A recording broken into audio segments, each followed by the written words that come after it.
Жил отважный капитан, он объездил много стран, и не раз он бороздил океан.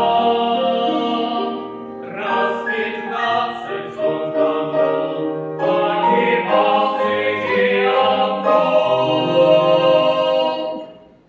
но ни разу даже глазом не моргнул.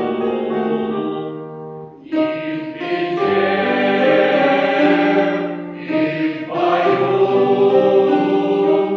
напевал всюду песенку свою.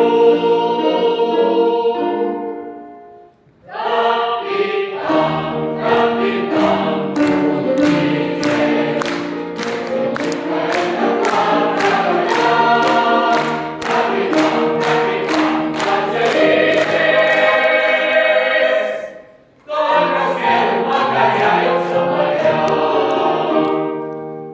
но однажды капитан был в одной из дальних стран и влюбился, как простой мальчуган.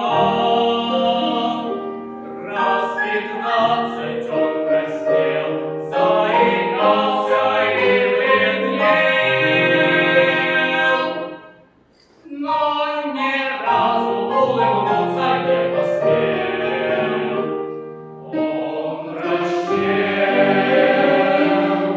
он худел, и никто ему по-дружески не смел. Капитан, капитан,